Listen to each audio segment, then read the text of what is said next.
Mula sa Kalibuaklan, isang babae ang walang awang pinatay.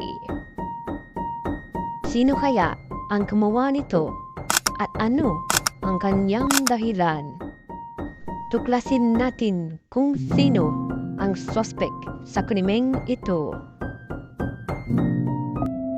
Masaya ang dalawang magkasintahan na sina Ivan at Meryl sa kanilang pagsasama. Kaso may sasabihin sa'yo. Ano yun? Bakit naman? Hindi ka na sa video kasi sinasagot na kita. Talaga? Nasagot mo na ako? Dahil sa kanilang pagmamahalan, si Ivan ay pinakasalan si Meryl at bumuo sila ng sarili nilang pamilya. At sa pagsasama nila, na nagkaanak sila ng isa at ay tago natin sa pangalang Mia.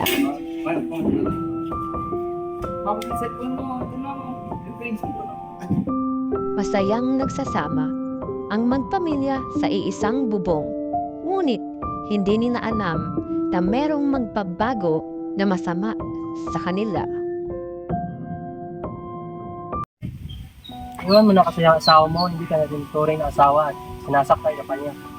Ayoko. May mga anak kami. Ayoko masira ang pamilya namin. Sumama ka na sa akin at mamahalin ko yung mga anak mo at bubuo tayo ng sarili natin pamilya. Palihim na nagkikita si Meryl sa kanyang lalaki na itago natin sa pangalang Lawrence. May motor na pala si paring Ivan? Masayang nakikipag-inuman si Ivan sa kanyang mga kumpare nang merong maibanggit ang kanyang kumpare na si Adrian tungkol sa kanyang nakita. Okay lang pre. Yung bossing ko di pa ako pinopromote eh. Kaya gago talaga yun. Okay lang yan, pre. Tsaka pala, asan yung motor mo? Motor? Ginagago ba ako pre? Totoo nga, pre, pag dumadaan ako sa inyo, may nakikita motor doon. Paniloko na sa ulo. Baka niloko na, pre, nakasawa mo, pre, ha? Hindi ko alam pre. Ano yung pre? Tagay pre, tagay! Sa mga puntong yun ay patuloy pa rin na nagkikipagkita si Meryl kay Ano, ready na? Lawrence. Yes. Mahigit na isang taon na palihim na ang dalawa tanang kikita. Dahil sa palihim na nagkikita si Meryl at Lawrence ay hindi niya maisip na ito pala ang maidudulot na kanyang kapahamakan. Hoy, saan ka galing? Doon lang. Nagsimba lang ako. Simba. Narinig ko nakasama ko, may lalaki ka daw. Anong lalaki? Ano nagsasabi mo? Meron may anak ka na. Ang nadinig mo talaga. Wala nga akong lalaki, Ivan. Nakakaintindi ka ba? Bumukulokohin Meryl. Kilala na kita. Asawa mo ko. Paniwalaan mo ko. Hindi. Aray! Aray! Tama na! Hapon ng July 17, maisang pangyayari ang hindi inaasahan. Umuwi si Ivan sa kanila na lasing at nakitang parang may kausap si Meryl sa kanyang cellphone. Ano kusap mo? Wala to. Wala to. Tingin. Wala ka! Wag nga! Sabi pa rin. Wala nga yan. Gabi. Kukurin mo pa yung anak ko? Ha? Walang di ka? Ha? Dahil sa galit ni Ivan, ay may nakita siyang bater at yun ang pinupok niya sa ulo kay Meryl.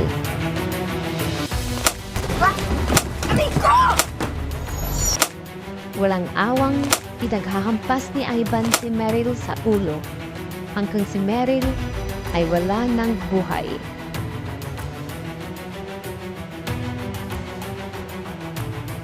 Madali ding umalis si Ivan sa kanila at para tumakas sa kanyang ginawa. Sa mga oras din yun ay papauwi rin sana ang kanilang anak na si Mia at nakita rin siya ng kanyang tita na kapatid ni Mary. Sige, at may sasabihin din ako sa nanay mo. Kaya't sabay na rin silang dalawa na umalis at pumunta sa kanilang bahay. Ngunit hindi nila alam na meron palang trahedya ang nangyari kay Meryl.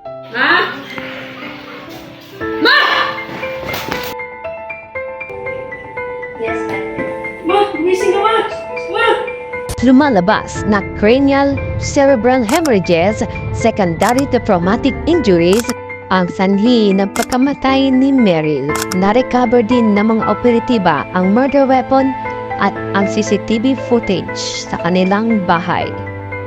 Makikita rin sa CCTV ang pag-alis ni Ivan na mistulang nagmamadali. Kaya't agad na binantahan ng ating mga otoridad ang mismong krimen. Iha, magandang hapon. Ako nga pala si Police Staff Sergeant Jewel Eredistan. May konting katanungan lang akong gustong itanong sa iyo. Maaari mo bang sagutin ito? Opo, Sa bahay niyo, may napansin ka bang kakaiba? wala naman po, pero palagi ko po silang naririnig ay nag-aaway tungkol sa mga bagay-bagay. Sa tuwing nag-aaway sila, anong mga bagay-bagay na naririnig mo? Lagi po kasing lasing si Papa pag umuwi ng bahay. At lagi niyang sinisisi at iniisip na nagloloko si Mama, yan ang mga bagay-bagay na naririnig ko tuwing sila ay nag-aaway. Itong tuwing alas 3 o alas 4 ng hapon, narito na yung ama. Nasaan na siya ngayon? Opo, mga ganitong oras ay nandito na po si Papa. Pero ngayon, wala po akong ideya kung asan po siya ngayon. Sige Iha, maraming salamat sa pagsagot sa aking mga katanungan. Pala si Sergeant Trae nga gusto ko po ma'am na malaman kung anong nangyari niya. Pauwi na kami sir ng pamangkin ko para dito sana kumain, kaso lang pag-uwi namin nadat na namin yung kapatid ko na wala na pong buhay. May mga nakaaway pa po ba yung mga kapatid mo ma'am? Napakabait po niya ng kapatid ko sir, pero minsan nalalaman ko pong nag-aaway sila ng asawa niya. Okay naman po sila pagkatapos. May idea po kayo ma'am kung nasan yung asawa niya ngayon? Wala sir, pero usually 3 to 4 po ng hapon nandito na po siya. Sige po ma'am, salamat ma'am. Sige po sir, thank you po. Sir, ako nga po pala si Mike Triangle. Gusto ko sana magbigay ng statement sa pagkamatay ni Meryl. Ano ko ng biktima, sir? Isa pa akong kapitbahay lamang ng Meryl at Ivan po. Ano pa ang nais niyong ibahagi sa amin, sir? Kanina, alas 3 po ng hapon narinig ko kung nag-aaway sila, Ivan at Meryl. Kaya po sumilip ako sa bintana para tingnan sila. Ano ang nakita at narinig niyo sa kanilang away, sir? Narinig ko kung nag-aaway sila, Ivan at Meryl sa kanilang bahay. Tapos pagsilip ko po ng bintana, nakita ko po si Ivan na nagmamadaling umalis ng kanilang bahay. Maaari mo bang ilarawan ng suot ng suspect, sir? May suot po itong itim na sombrero at t-shirt na may mga bakas ng dugo. Bakit po kayo hindi tumatawag ng pulis sa tuwing sila nag-aaway?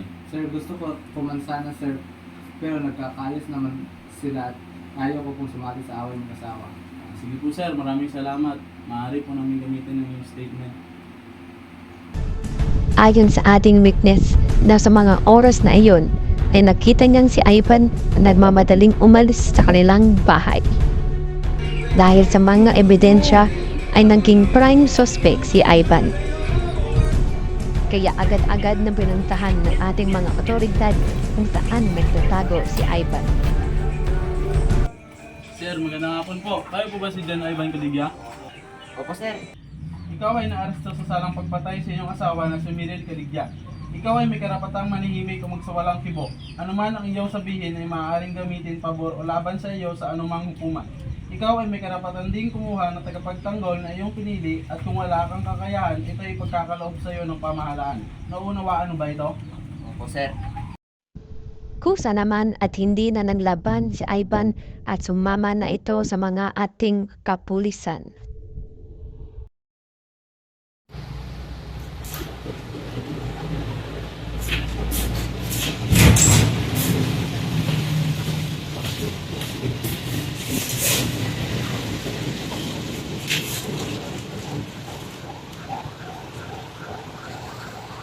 Magandang araw, mga pala si Diling Bukowski. Sir, Inspector, kayo para sa pagkakali ng asawa na si Meryl. Okay. Sige, kung gusto mo na tayo ng papalang ito na mag-asawa na. Kailan kayo nagkakilala ni Miguel? Mama, tagal na po kami magkilala, mama. Tagal na yung kami nagkasama. Ilang taon na ba kayo nagsasama? May 2 years na mama. Years. Masaya pa kayo nung nagsasama kayo? Siyempre naman po. Wala kang problema, mami. Yung mga anak pa kayo? Anong pangalan? Oo, isa lang. Si Tia. So, diretso na agad tayo, no? Saan ka nung araw? Oras? Pagkamit na ng asawa? Nakakamot mo, mama. Hindi naman kayo po. Ma'am, ito. Tapos, kung sa asawa ko, hindi ako pumatay sa asawa ko, ma'am. Kung nasa trabaho ka, bakit nakita ka sa CCTV mismo sa bahay mo? Ma'am, may kinuha na ako, ma'am. Pwede mo ba sabihin sa akin kung ano ginawa ko sa bahay? Ito ba yung tanong, ma'am? 8% na po na yung nagawain. Dito tayo sa interrogation room, sir. Kailangan din magsalita kung magsabi ko mga tanong ko.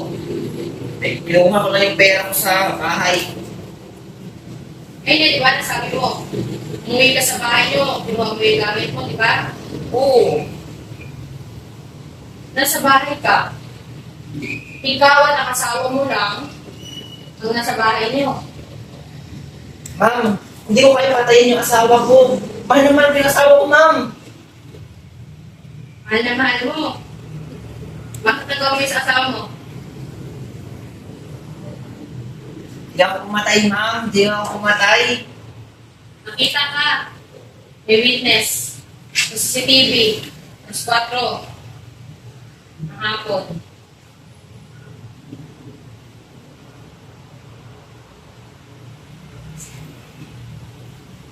Yung magsalita, ma'am. Sa alam ko, wala akong kasalanan. May mga anak kayo. May anak kayo. Umiiyak yung anak mo, oh. Tapos, pinatay mo lang yung nanay niya. Hindi ka nawa sa anak mo?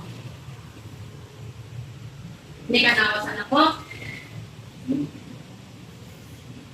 Hindi, ma'am. Naawa, ma'am. Naawa ka. Nandito ako para bigyan ng hustisya yung asawa mo. Ikaw ang pumalis sa asawa mo.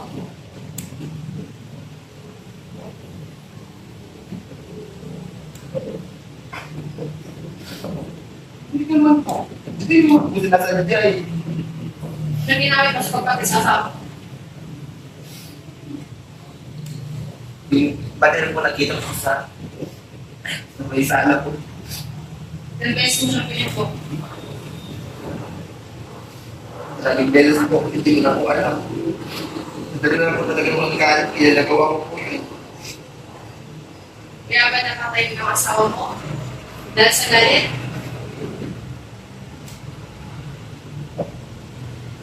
Opo. Pinaamin mo, hindi pa pumatas yung asawa. Opo. Ngayon, so tayo sa yung kaso.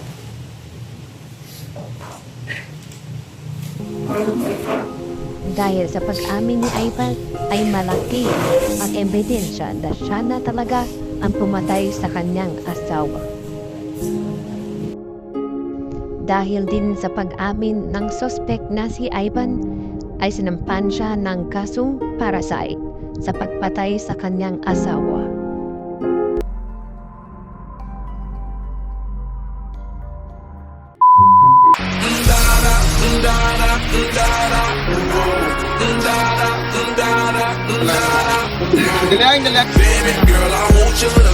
So, sa ngala.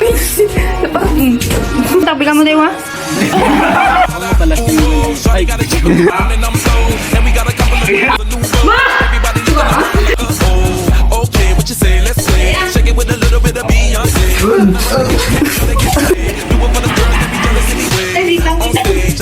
Hindi mo ako kilala!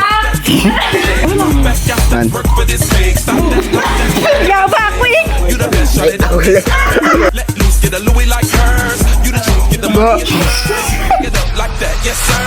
Oh, oh. Kasi yung pag-ibig namin.